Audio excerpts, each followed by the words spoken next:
Hello guys! Welcome to my YouTube channel. Have a good day everyone. Kamusta po kayo diyan? Ngayong araw po na to ay pupunta tayo ng OWA sa Philippine Consulate. Kagaya kong OFW na may sakit na may makukuhang financial assistance sa OWA from Philippine government.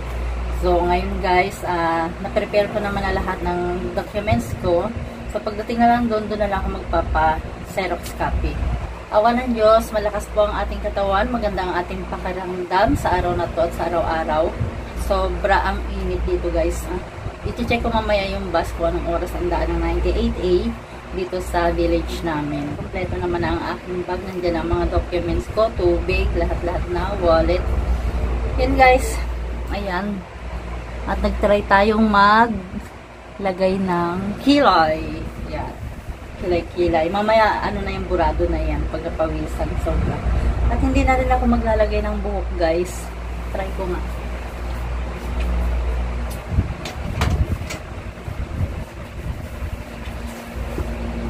Kasi pagdating dun sa consulate, pinapatanggal din ng guard ang sombrero. Sa pang ano. Oh! Ayan, ito guys, yung pinili ng ng anak ko nung pumunta dito sila sa Hong Kong. Ayan, pero ayokong gamitin kasi parang ano siya, naliguan ko na to. Mas prefer ko yung walang buhok. Ayan. Ang ating outfit. Ganito lang guys. Ayan. Ganito na lang. Nakabuti tayo. Wala na akong masuot guys. Wala na akong damit as in. Yung ibang mga t-shirt ko, ginawa ko ng pambahay. Ayan, wala na akong nasusuot na ano sa paglabas. Yun at yun din. Makikita niyo suot ko ganyan lang. Tatatlong piraso. So, yun. Hindi pa makabili ng damit. Ayan. Pero ang prepare ko susuotin ngayon lagi na yung ano ba guys, malalaking t-shirt. Kasi hindi na sa akin pwede yung mga fit-fit, mga pan-sexy-sexy. Ay! Ay, mga tira pa nung unang chemo ko. Mga unang-una kong chemo. Pero hindi ko rin siya napag-iinom kasi yung sakit ng katawan ko, kaya ko naman siyang tolerable naman siya. Kahit hindi ako uminom ng gamot. Isang box ng paracetamol. Hindi, iba na pamigay ko na rin. Nagiinom din tayo ng vitamins guys. Itong fish oil. Tapos vitamin C. Ayan, mura-murang nga lang yan. At least, diba? Ayan, ito namang na to. Bigay lang naman sa akin to. Pero, hindi ko siya na... Minsan kumakain ako ng 2 piraso. Ayan, meron tayong gatas dito guys. Paubos na siya. Ayan. Pero mas masarap pa rin talaga yung Bear Brand natin. Bear Brand Adult. Tapos ito naman ginagamit ko guys. Pag massage sa mga paa ko sa hita. Ayan. Meron tayo dito ganyan. Bigay naman ito sa akin ni Amo. Ayan. Tsaka yan. Ito. Ang ating pang blood pressure. Dito natin lagay. Ito na lang guys. Suotin ko shoes. Mag-check ako guys ng KMB. Ayan.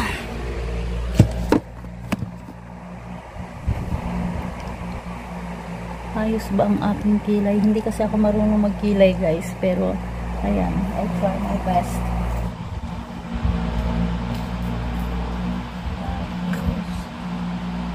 So, natin itong bigay ni Lola. Sing-sing. Lumaki na guys yung daliri ko sa katatrabaho. Hindi na magkasya yung aking isang ring.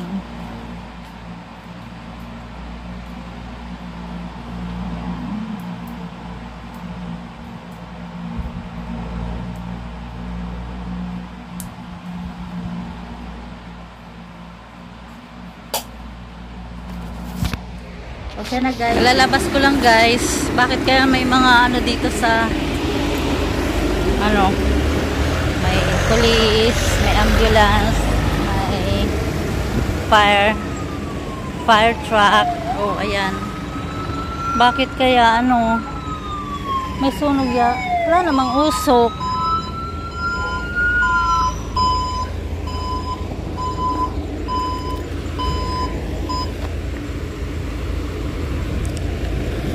Wala namang usok. Lakad na tayo pababa ng bundok.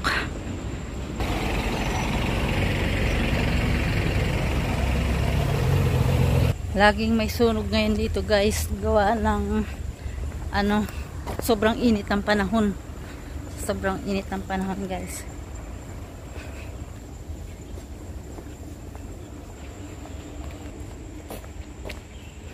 Dito na ako guys sa Admiralty. Dito tayo sa exit. Doon pala guys yung exit. Ay nako.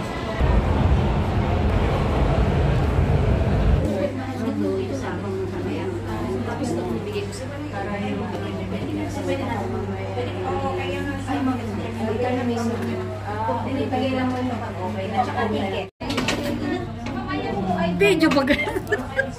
Akala ko naman na ikinagyon. Todo na ako ng post.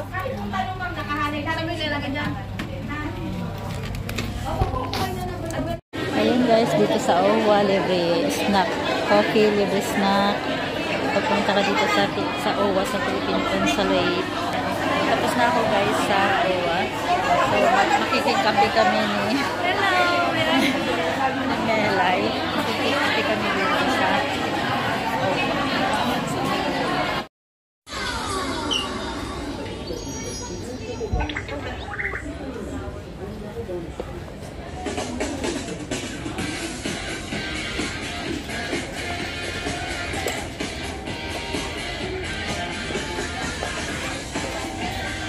Pag lumago na yung buhok ko, bibili ako nung stitch na brush.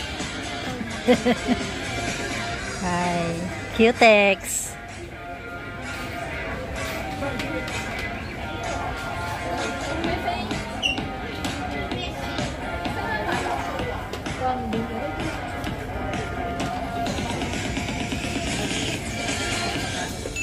Ay, meron pala dito. 29 lang. Di, oh.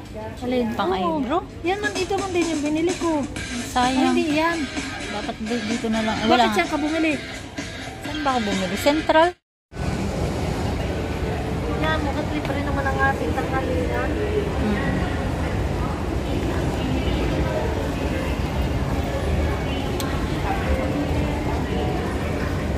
Purple girl. Ay, B. Ano ba yan? Alam mo, hindi mo ganyan pa, ano? Iyak ka. Ako yan, ano ba? Kanina, sabi niya, stick yan. Ay, sabi niya, pabayaan na ninyo. Basta hindi nila nyo sa akin pagkain ng gusto ko. Ay, ako yung napaluha. At makita ko nga yung ganito na ba? Ay, nagaganon doon siya, oh. Sabi ko, pagka walang iya pala ng tao, yung maaawa ka pa rin. Ay, may pinagsamahan kayo eh. Ay, sabi ko, ako yung ano sa'yo. At saka pag ganun parang namamaalam na maawa. Nakakaawa din. Kahit walang hiya. Ay, ama ng mga anak mo At saka eh. pati, sa isang banda sa pamilya, kaya din naman siya nagkaganto. Ay, gawa din ang pamilya. Guys, dito lang kami nakatambay sa TST. Hindi na kami lumayo. Malapit lang sa MTR. Lumabas si Ate Gigi at si Mel para bumili ng ice cream. So yan. Ganyan lang ang OFW dito. Nagsama-sama. Pati sapatos. Ay, tabi ko na nga itong salamin ko. Dito kami nag-lunch. Kumain ng, nagluto ng lunch si Ate Gigi. Lunch. Lago na guys ang aking buhok. Ayan, may mga Pinay din na bagong dating. Hi guys, ayan.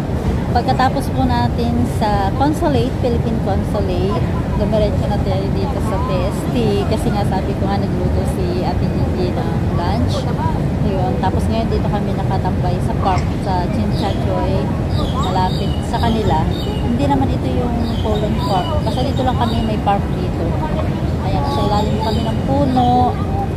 Buti nga hindi kami na ng ikot ng ibon. Aray ko. Yun. Pinupulikat ako guys. Wait. Oh my God.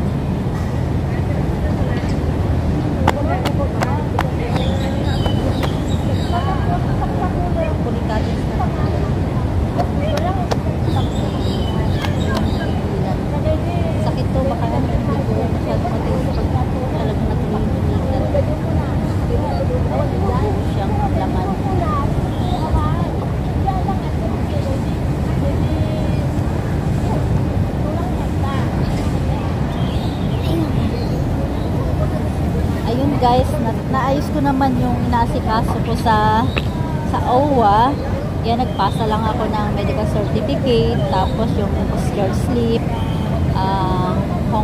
copy ng Hong Kong ID ko, tsaka ng passport, birth certificate ng anak ko, at tsaka yung ID niya. So, passport yung pinasa ko doon.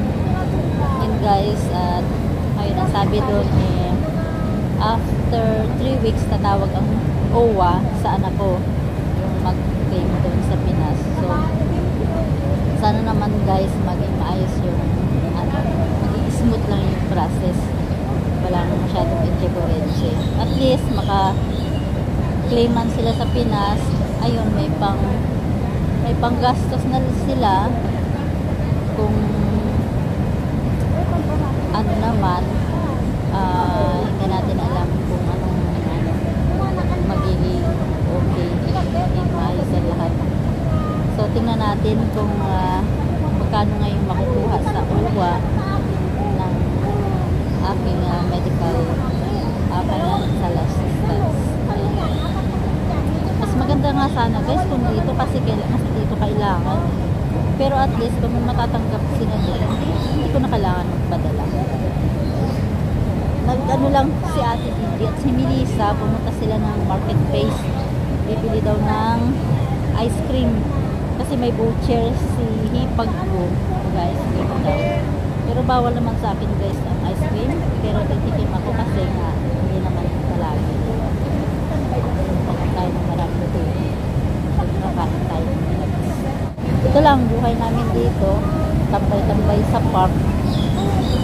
Ay, pag sa mall naman wala namang mauupuan doon. So dito na lang din kami kumain. Next Sunday, wala na muna labas-labas. Kasi sa sa 10 ngayon, 17 sa 24 kasi may appointment kami sa may training. Yun.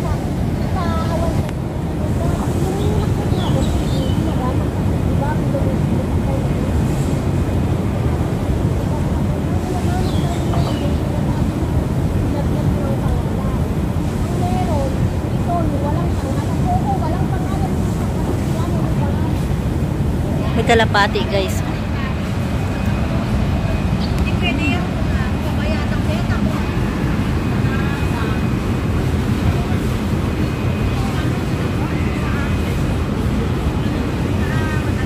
Ayan, meron pa dong isa. Ang daming palang kalapati dito.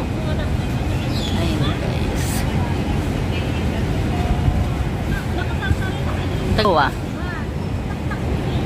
Diyan sila bubungad guys. Mahangin naman dito, awa ng Diyos. Ito lang guys. Diyan. Mga bahay. Commercial building. Ito yung mga houses. May dalawang magandang dalaga.